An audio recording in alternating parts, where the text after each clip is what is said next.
Good evening to you. It's just gone 6 o'clock. That means it's time for Full View on SABC News. I'm Francis Hood. Yes, indeed. It's the start of a brand new week. Welcome to the program. My name is Bongani Bingwa. Of course, it's been, as always, a jam-packed news day, but one of the biggest, really heart-wrenching stories that was also trending is, of course, the trial of Nigerian pastor Timothy Omotoso and his co-accused who saw the defense tearing into the witness Cheryl Zondi's evidence during the fourth day of court proceedings. In fact, the High Court judge there, Mandela, Makaula, reprimanding Omotoso's legal counsel, Peter Daubermann, on several occasions because of the nature of the questions he put to Zondi. I mean, it's an extraordinary development. You'd think we've sort of seen the past of this kind of thing if you go back to, say, for example, the trial of former President Jacob Zuma, his rape trial, that kind of questioning. But it's the adversarial nature of our courts. Yeah, this is the problem. You go through a harrowing ordeal and then to relive it in court when you are under attack. Let's take a listen to what happened today. How can you be prepared to say, I'm going there because I want to be raped? I don't think it's fair. Lord, with respect, I submit to your Lordship that your Lordship is protecting the witness from legitimate You may think whatever you want to think, Mr. Government. You may think whatever you want to think. At the end of it, this is transcribed. We have the record. If you feel that way, you know your options which are available to you at the end of this trial. I won't stand in your way to say that I'm protecting or I'm not protecting. The record will speak for itself. What I'm saying to you, this question is wrong and it's unfair.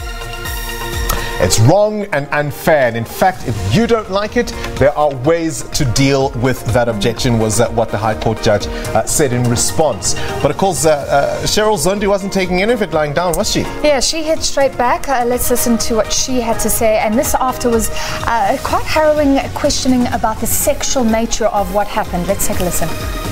I did what I thought oral sex was. So the man of God's penis was in my mouth.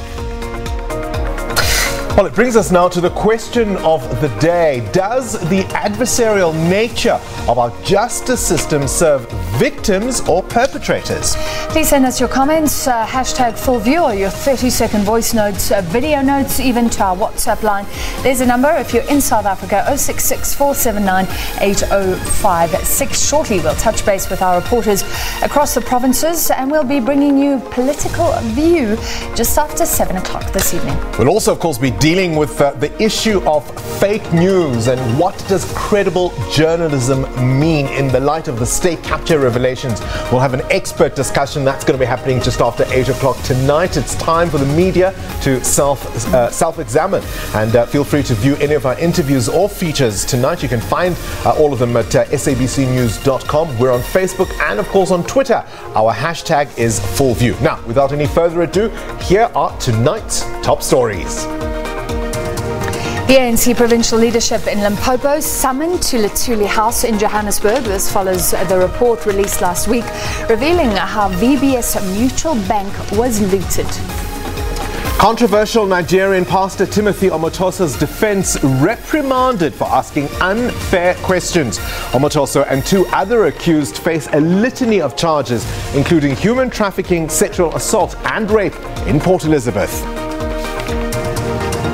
Economists warn that South African households are in for an economic ride. This ahead of the new Finance Minister Tito Mbowene's medium-term budget policy statement next week.